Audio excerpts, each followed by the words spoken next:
Hey, friends of SGT Report, thank you so much for tuning in. Guess who I have back on the line? Chris Duane. It's been a very long time since Chris was last on, and we have a lot to talk about. Of course, you guys know Chris from his Silver Shield coins, which are proprietary creations of Chris, and you can get those directly from the Golden State Mint or check out his website, silvershieldexchange.com. Chris, how are you? Thank you. Yeah, I mean, it was a hell of an intro. Thank you. It's good to talk to you again, and look forward to whatever we're going to talk about today. Yeah, we have no agenda, guys, literally. Now, if we want to go on an anti-crypto rant or a pro-crypto rant or a little of both, we can do that, but it's not my desire to go to war over cryptos with Chris. We may get there, we may cover some of that stuff, but I want to start with the real enemy of humanity, Chris. As you know, the Federal Reserve and central banks. I saw an amusing tweet today from Jeff Wacker over on Twitter, and it's this one. To learn how the Federal Reserve Bank works, refer to rule number 11 of the popular board game Monopoly. And let me read the rule to you. Number 11. What if the bank runs out of money? Some players think the bank is bankrupt if it runs out of money. The bank never goes bankrupt. To continue playing, use slips of paper to keep track of each player's banking transactions until the bank has enough paper money to operate again. The banker may also issue new money on slips of ordinary paper. That sounds about right, doesn't it, Chris? Yeah, I mean, especially when you know the history of why Monopoly was created. It really was not as a game of fun and chance and all that other stuff. It was really sought to be an educational tool, to show the average person how rigged the game is. And once very powerful people have a monopoly, there's no amount of winning. I've played this even with my children, where I naturally win. The key of winning Monopoly is to get into debt very quickly, buy up as much properties as you can, and then slowly starve out your competitors, which I do with my children every time I play. But it teaches them a valuable lesson that once the game is rigged, there's no way of getting back into it. And that's the sad part about it, that the majority of people don't get that our money is debt, that the very nature of our banking system is a fraud, and it's owned by people who literally are trillionaires. Like, we think Bill Gates, he's got $60 billion, and Zuckerberg. But that's cute. There's guys out there who are trillionaires because they own the money, the bank, the debts, literally everything, because they own the central banks of the world. And you're right. Rule number 11. They'll never go bankrupt. They'll just simply keep printing more and more money. And then, when their game fails, they'll flip the board and create a whole new monopoly, which is whatever this global crypto, mark of the beast type, currency that they've been wanting forever. They want to digitally track and trace every single transaction. That's part of the reasoning why the Rothschilds were behind carbon credits and man-made global warming and stuff like that. And they're going to keep playing this game so long as we keep playing it. There's no way of winning it. There's no way of making enough money in the stock market and the real estate market to kind of be out of it. The only way I feel that an individual can win is to stack real tangible wealth outside the system, wait for the inevitable collapse that will occur, during our lifetime, and hopefully put ourselves in position to create our own paradigm. And, maybe it's just a self-sustainable little community or village or something like that. But that's what I'm looking for, in at least in my lifetime. And if something better comes out of it, then great. Well, what's interesting about Monopoly? I mean, it's a terrific name for that game. It exactly mirrors our experience here in the real world. You're right. The bankers have a complete and total monopoly. They've had multi-generational banking wealth that's been built over centuries, which dwarfs anything that Bill Gates or Warren Buffett could have, because that's single lifetime wealth. And it's not central banking wealth, right? They don't have the license to create the paper out of thin air. And what's funny about that board game is that you're chasing paper dollars in Monopoly. And it's no fun once somebody has the monopoly and you keep landing on their properties. The game's no fun at that point. And I sort of feel like that's how life is today. They have us chasing paper money. We're trading our labor and our time for money that is shrinking in value. So they've got us chasing this damn paper that they create that's losing value by the day. And you know what, guys? I just bought another 15 ounces of silver just the other day because I think it's cheap, and every now and then I still buy more physical silver. Comment on any of that before I ask you about sales of the Silver Shield coins. I'll tell you, the thing is, and this is what I feel is the grand reset, once they own the board, once they own the properties, the corporations, the governments, the militaries, and all that other stuff, money then doesn't really matter. because they now have the systemic control over everything. And they literally can, like when you have the monopoly, you own all the boards on the thing, and you have all the cash, and all your players are about to go broke and say, I don't want to play this game anymore. This is what I do with my children. I hand out every single dollar I have, and I give it all back to them. And they go, oh, this is great. Now we're going to, we're dealing with, 8, 9-year-olds, so it's not like, they're the thing. But then they can play this game again, and they keep going around and around, and they lose again. And then I go, hey, I'll give you all your money back again. And they go around, and they constantly lose because the game is rigged. There's no way of winning inside of it. So you're right. As long as you're chasing paper dollars, you will always fall for frauds and schemes and stuff. They profit off of the collapses more than they do on the bull runs. They get you going both ways, and they're always making interest on everything. So this is why I think when the dollar does collapse, this is not a sustainable system, that they will go for some sort of crypto mark of the beast thing, and they will use this thing, and everybody can start looking at this because this is what's coming, universal basic income.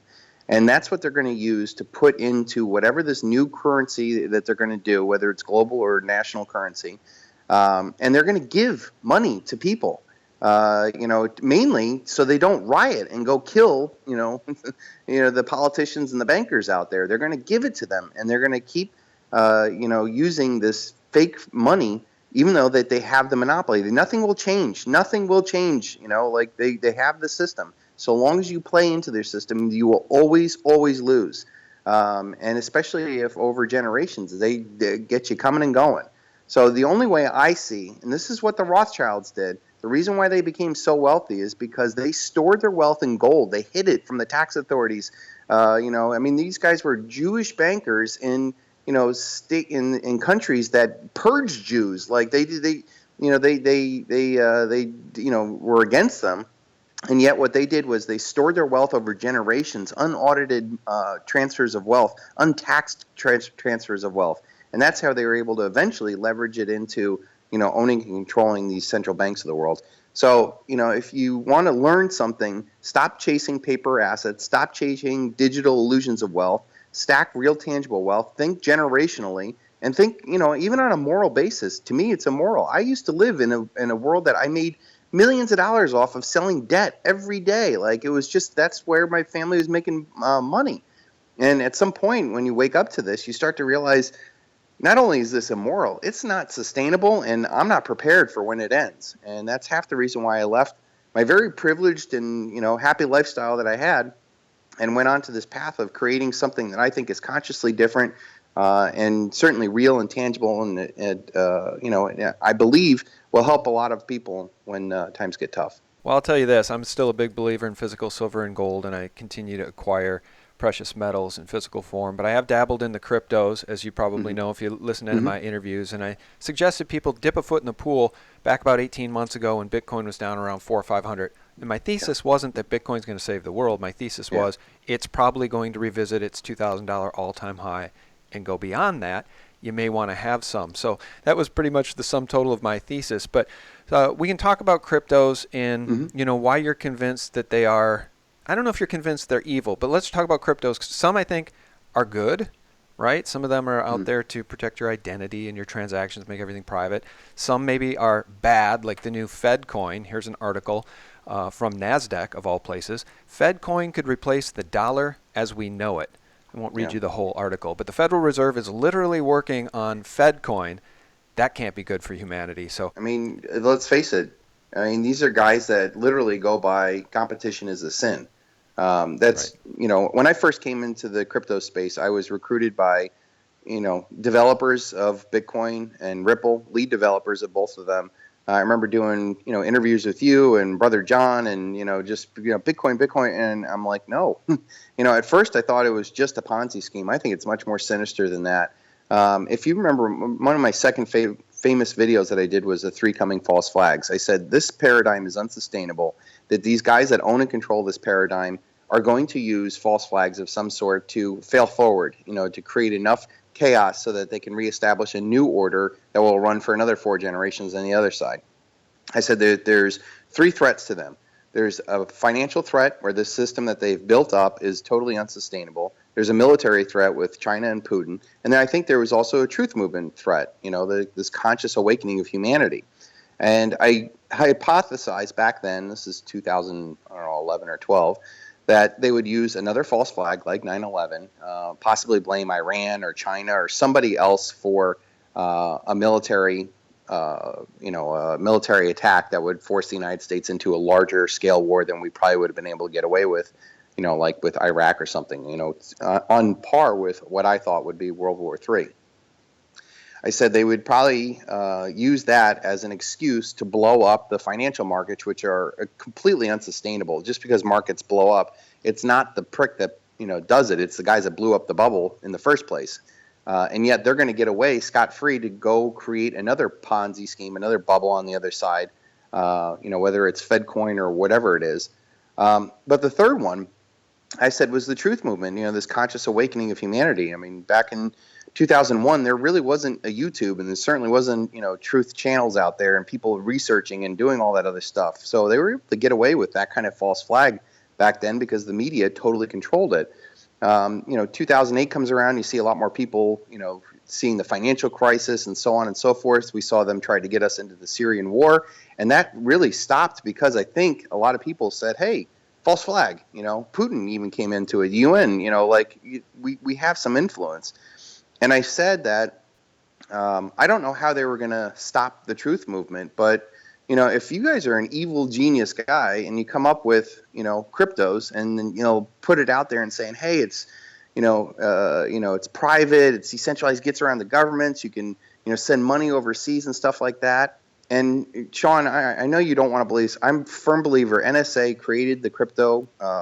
Way back there was a 1997 white paper called How to Make a Mint off of cryptographical money.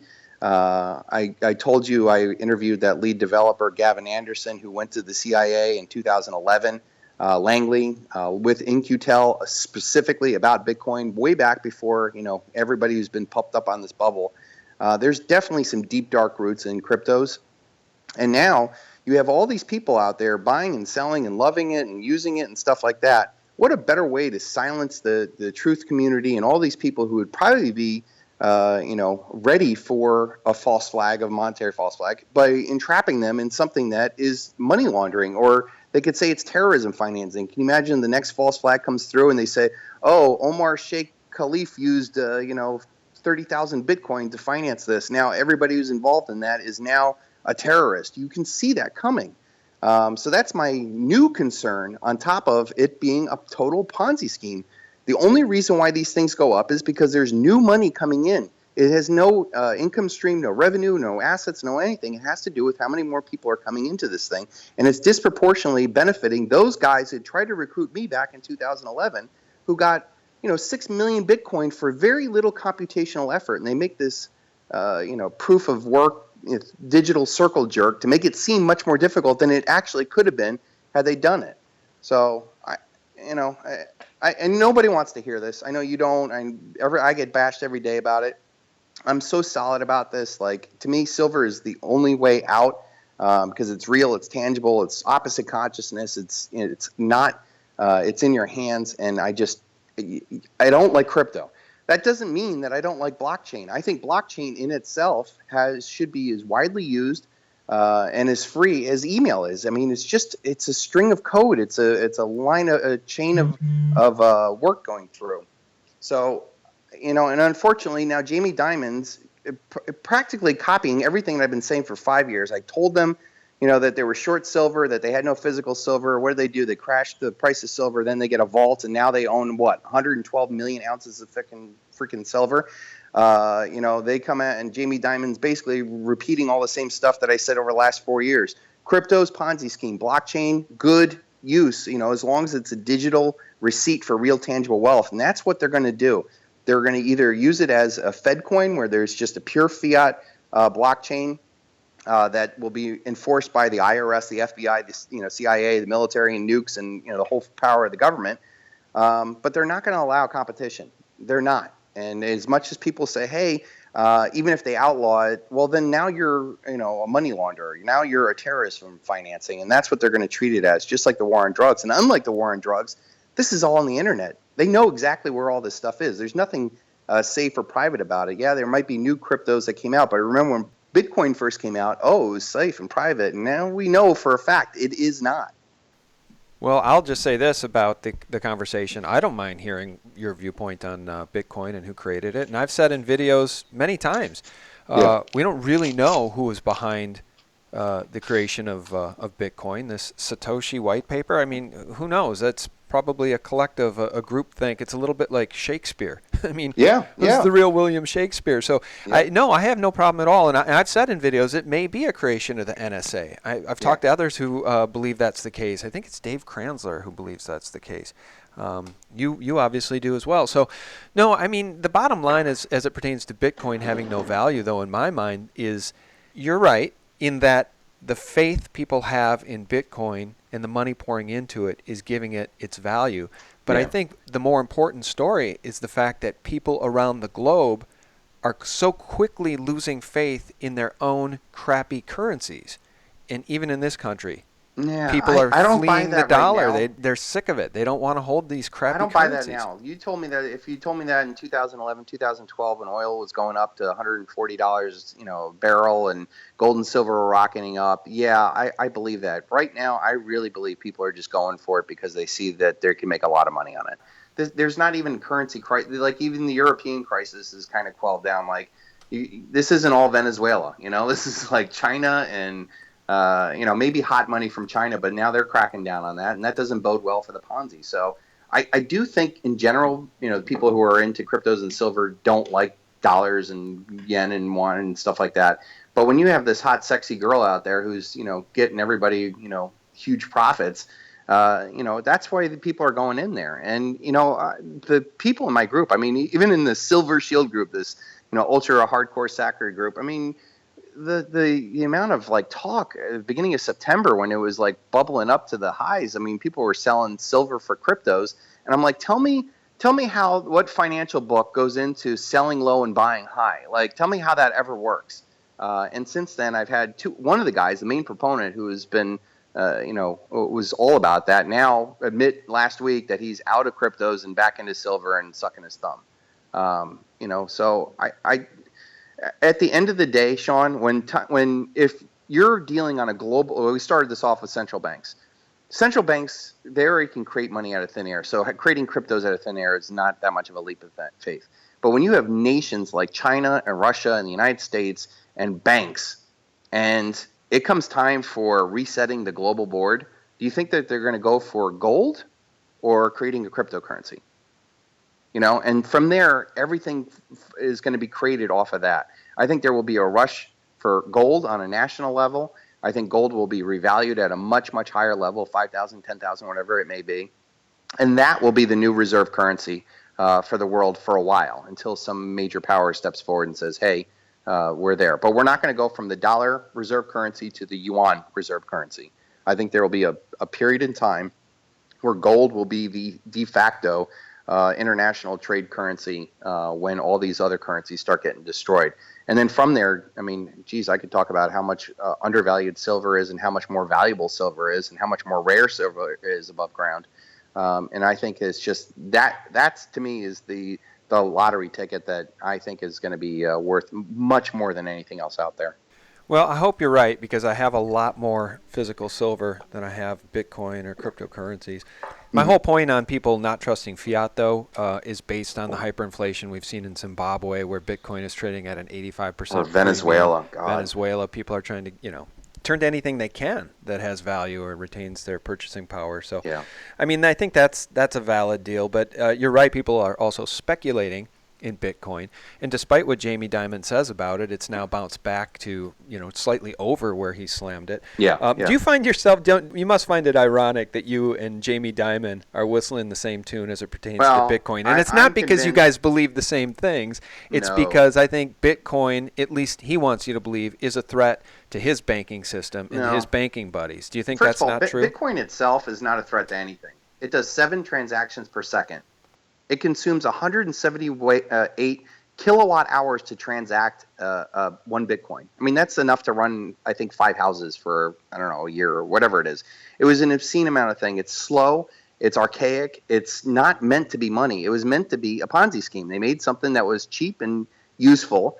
They created 6 million of them for themselves, whoever these first 100 buyers of Bitcoin were, and then they went out to the guys like you and me to get it out into the populace, and then they watched it go up and up and down and up and up and up, and they created something from nothing, and in the end there will be nothing from something. So I don't. Bitcoin itself is not a threat at all. I think Visa does 40,000 transactions per second. It was never meant to be a currency. It is a pure speculative asset. People have built it up way too much, and the guys that are making these outrageous claims are the ones that have it for nothing. And they're making so much money off of every new person that comes into the game. It's a total Ponzi. It will end horribly.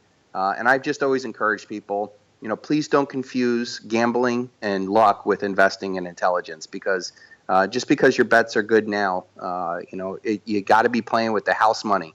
Like for your example, okay, Sean, you bought it at 400 and it goes to 4,000 or whatever.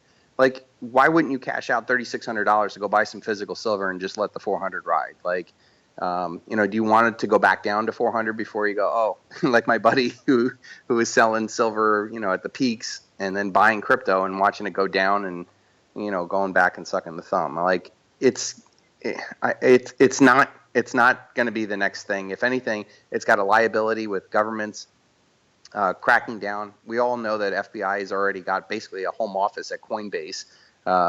They've been there for years, and they're probably using it to shut down other websites. And it would take very little to, track and trace the top one. I think I saw the statistic: 1,600 people own 38% of all the Bitcoin, and I think the top 1% own 99% of all the Bitcoin. So, all these new people who are talking about it, all the commenters on your board, they may have a couple $100, but they're not players, and they're only profiting those guys that created the scheme. Okay, well, let me ask you this then, as it pertains to any other cryptocurrencies that are out there. Like Dan Larimer is working on his newest, I guess, threat to Ethereum is what it's being called, potentially an Ethereum killer, and that's EOS. But there are others out there, Civic, 10x. Obviously the top 100 cryptocurrencies can be found at cryptomarketcap.com. Are there any cryptocurrencies that you think not one is good for humanity? Not one would be worth investing in? Not one. Nope. Now, why do you think that, though? I find that, because you're an open-minded guy, but why? I think that's very closed-minded, because I think out of Bitcoin, because maybe we could agree that Bitcoin is a creation of the NSA. That's certainly possible. But out of that creation of Bitcoin, it sparked a free market, which has come up with many other cryptocurrencies that aren't related to the NSA. Yeah, these guys are coming out with, I don't know, Dan Larimer. I don't know who he is from the hole in the wall. Okay, but he's putting together some code that may take him, I don't know, $1 million worth of coding hours, and he's going to do an ICO and maybe, cash in for 20, 30, 40, 50 million dollars. He's cashing in on creating something out of nothing. And at the end of the day, there's nothing stopping him from creating EOS 3 or EOS 15 or EOS whatever, and keep saying each one of them is better, because God knows Apple does that every year with the brand new iPhone. And they create something out of nothing, and there's nothing backing it. So, no, there isn't a crypto on earth ever that I would ever be interested in, because it's just money from nothing created out of thin air, and has now the liability of you being labeled as a money launderer, or tax cheat, a terrorist finance, or whatever the government's going to use to crack down on it. What I am interested in is blockchain for a digital receipt for silver, gold, lumber, tin, copper, whatever. That I'd be interested in. And unfortunately, Jamie Dimon, who I'm sure is a subscriber on The Greatest Truth Never Told, understands the logic and sees where this is going, and which is why he's got 112 million ounces of silver, more than all the other silver banks combined, considering the fact that they didn't have any in 2012. When we were, both of us were bashing them that JP Morgan was short and silver was rising, we're going to, break the bank. No, there's not a crypto ever that I'm interested in, because all it is some kid making some code to create some coin and creating it out of thin air. There's no inherent value behind it. In fact, it should show how worthless they are. Dimecoin created 500 million coins out of thin air, and the market cap, I think, was like, I don't know, a couple $100,000. Like, having a digital receipt for nothing doesn't mean it has value, because there's now, when I first started looking at the cryptocurrency market cap, there was 800 cryptos on there. Now I know there's over 1,100. And that's just in the last, 3 months? I mean, they're going to continue to do it until the government comes in, like Jamie Dimon said, and shut it down. And people go, oh, they can shut it down. We can do atomic trading or whatever the thing, peer-to-peer trading and stuff like that. No, the real threat is that the Ponzi bubble blows up, that the risk of owning it is too much, and that people sell and that they're not worth anything, that they're viewed as kryptonite. That's what I would be more concerned about. Once the Ponzi collapses, who cares if you trade, all these Bitcoin that are worth nothing, over the internet? It's like ham radio guys, trading signals over the clouds. It's like, it doesn't matter at that point. My concern is that the Ponzi collapses, and then there's also the legal liability, tax fraud. There's no statute of limitations for people not paying their taxes. I think during the year that Bitcoin went up, 300%, there was only like 800 people that filed any, taxes. And meanwhile, they know that there was more than that, which is why the FBI is at Coinbase. I don't know. I think there's so much risk. Forget about the bubble. Forget about the Ponzi scheme. Just the risk of owning them, to me, it's not worth it, dude. You looked at Randall Lord. I mean, this guy was, had a medical practice, and this guy's going to jail now for 5 years. I think his son is too, simply for having a Bitcoin exchange. Like, he's done. This is a guy who is successful in this paradigm, and for 5 years, he's now a criminal. And there was that neurologist in Phoenix, Arizona. Same thing. Sold $4,500 worth of Bitcoin to undercover FBI agents for cash, and now he's going to jail, and then he's losing his practice. I mean, these guys are brain surgeons. On what grounds? I hadn't heard that. What grounds could they laundering. Possibly imprison him for selling Money Bitcoin? laundering. Money laundering. How's that money laundering? Unlicensed money exchange or something like that.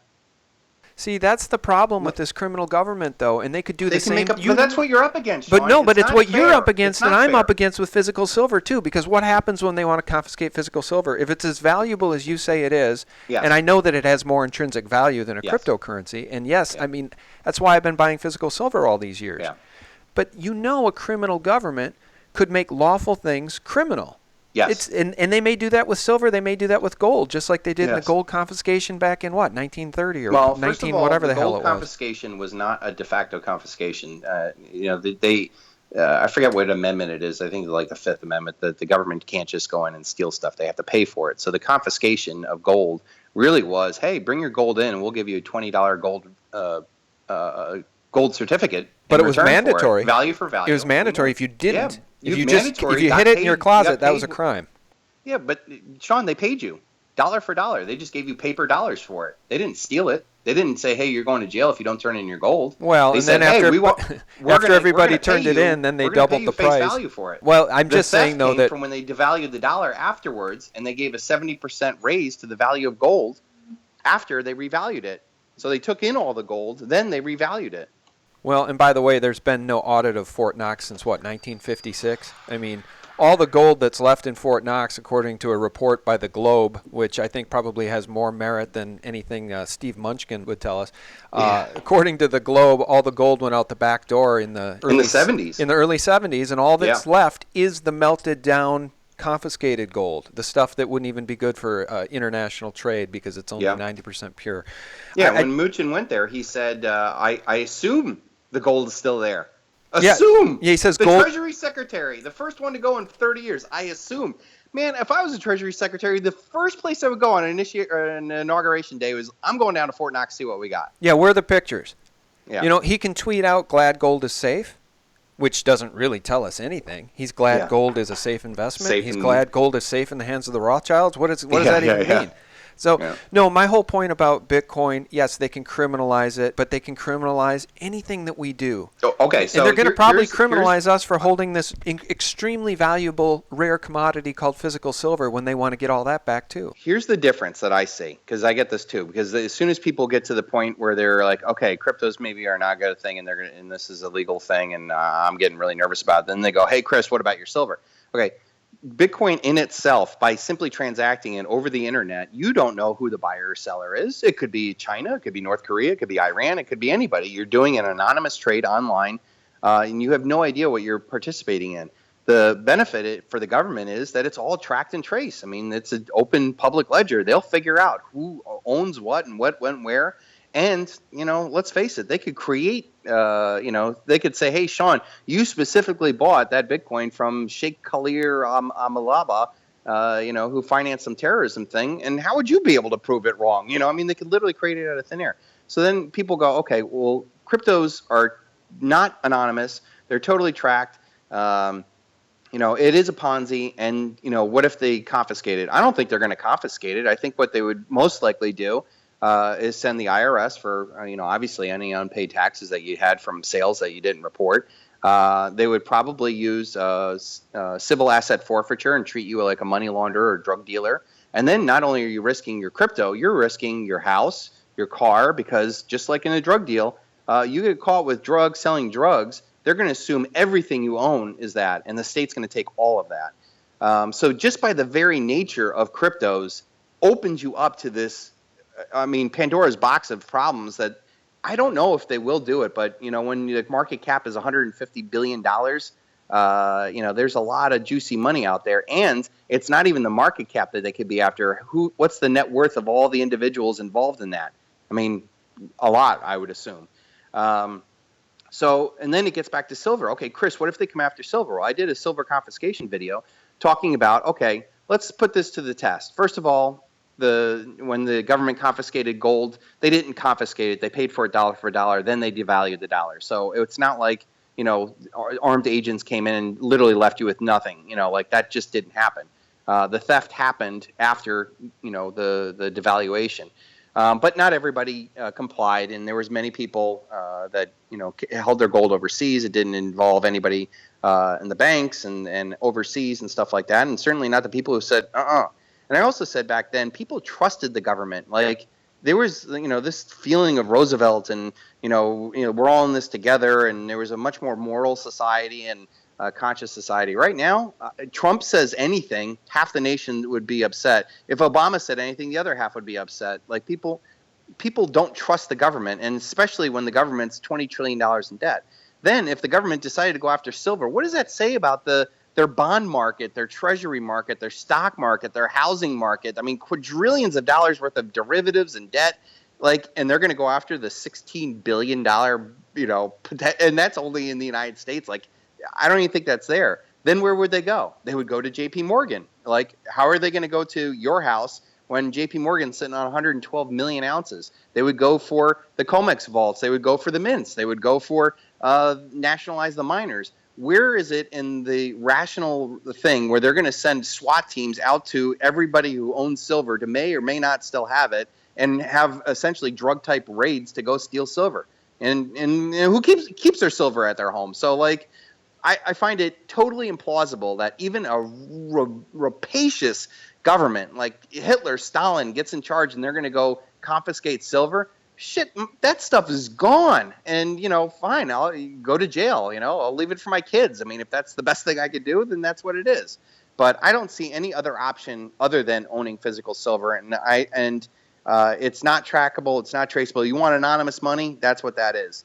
And it's something that's totally been used more as money than any other form of money throughout all of history and all civilizations. And I think it's tremendously undervalued, and especially right now with all the attention the cryptos are getting, just an absolute gift. And people should be, I think, cashing out of whatever gambling that they're making in cryptos and start loading back into physical silver. All right, final question here, and we'll round it out with that Rothschild 1988 Economist cover because, we're standing on the cusp here, 2018. Phoenix rising from a burning pile of fiat, and around its neck, a gold medallion that says 2018. So do you think that But doesn't that zero kind of look like a digital crypto? Yeah, I was gonna get there, and I wonder, here's the thing, these bankers aren't going to let humanity rise, right? Cryptos aren't going to save us. I think there are good cryptos, just as there are cryptos that can be used for evil deeds. But where do you think we're going from here in 2018 as it pertains to that Rothschild prediction? Are they just going, was this whole crypto thing just a test tube baby? Test tube baby to get us all to agree to use cryptocurrencies and digital money, and sooner or later they're just going to introduce the one mandatory. Yep.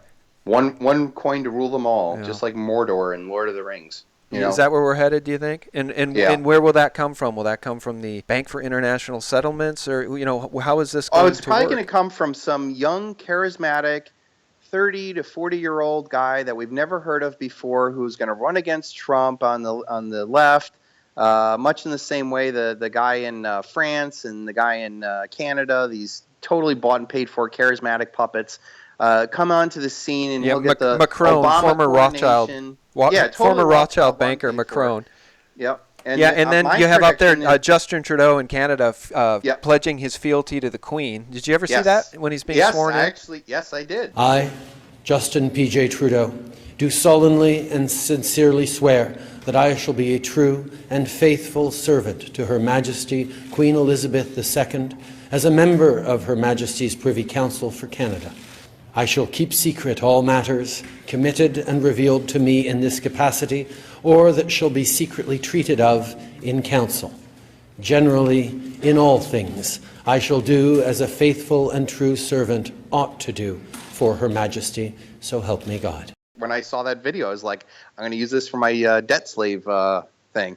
And of course, the BBC got their copyright of that video. Yeah, they tried that on me when I've aired it too, and I just fought the copyright, and I actually won on that one. Oh, so did you? I'm going to have to do that now. Yeah, you got to fight that because it's fair use, especially in a longer okay. video that's, it's all your personal creation except for So that here's what I 30-second think clip. the game But plan yeah, is. but anyway, as it pertains to Trudeau, literally an agent of the Queen, and anything he says in private or she says to him in private is held privately between them. So if you want to know why CBC is now telling the citizens of Canada to don't fear Sharia law, if you want to know why nefarious things are happening, like legislation that will put you in jail for using the wrong gender pronoun in Canada, look no further than the Queen, who's knee-deep in this whole New World Order right along with the Rothschilds.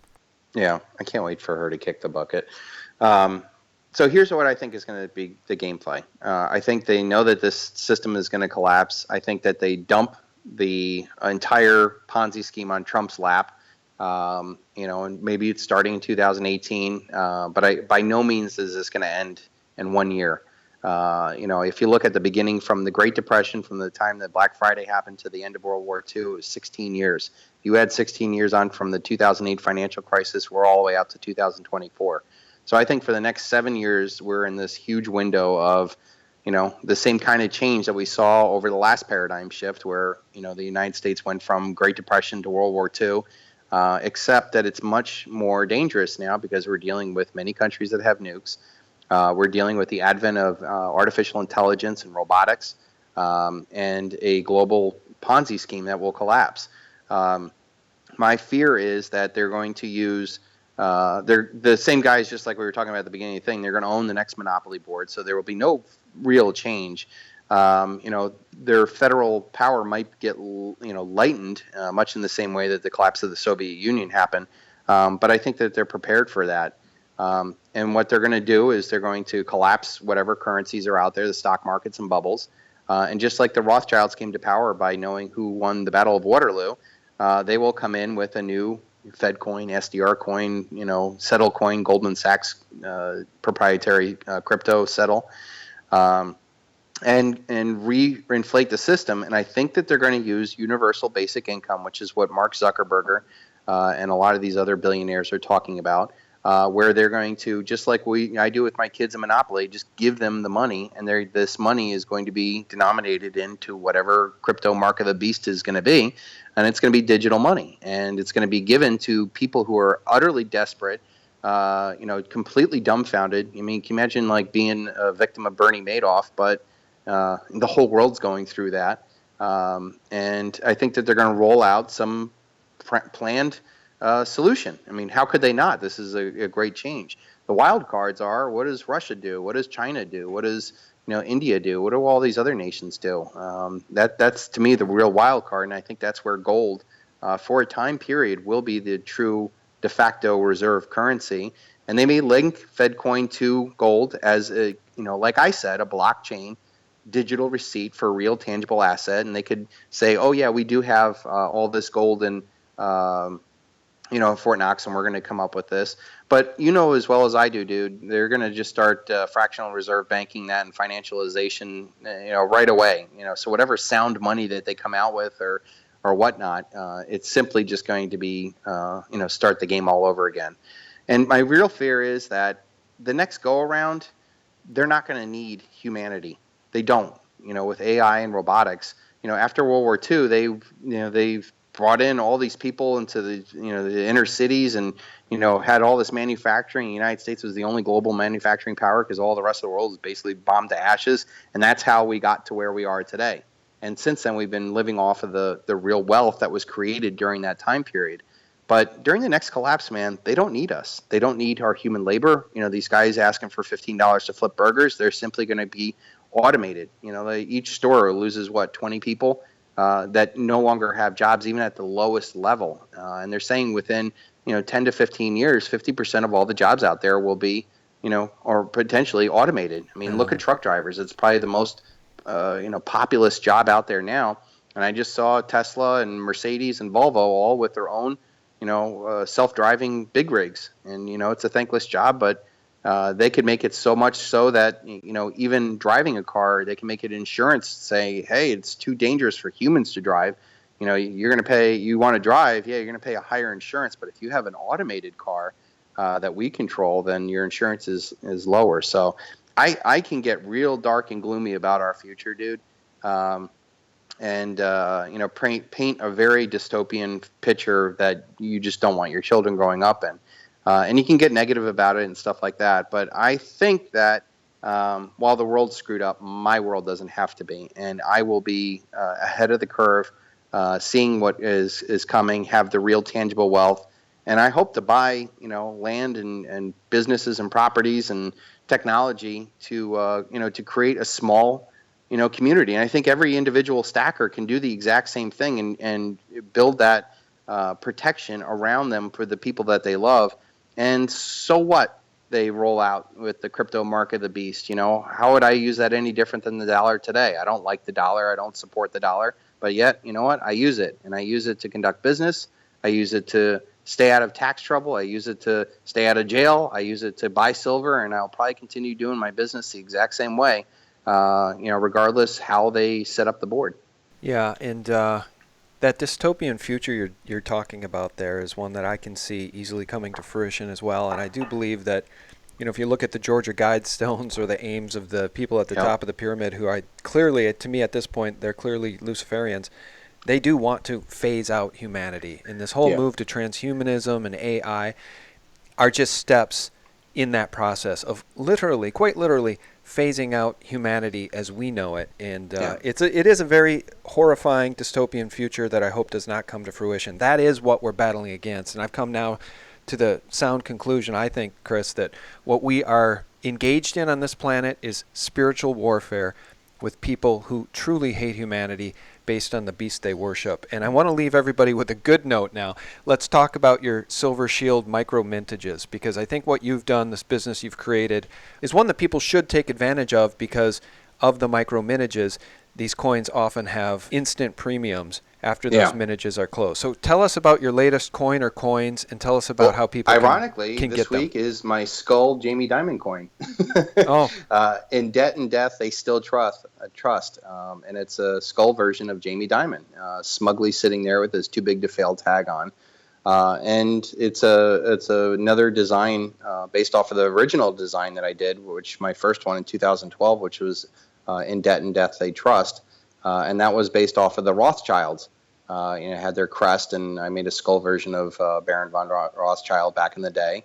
And now I've updated it to say they still trust it because the system is still in place. But the wonderful thing about these Silver Shield mini mintage, they're BU. They're priced comparable to what you'd be paying for an Eagle or a Maple Leaf anyways. They come with a certificate of authenticity.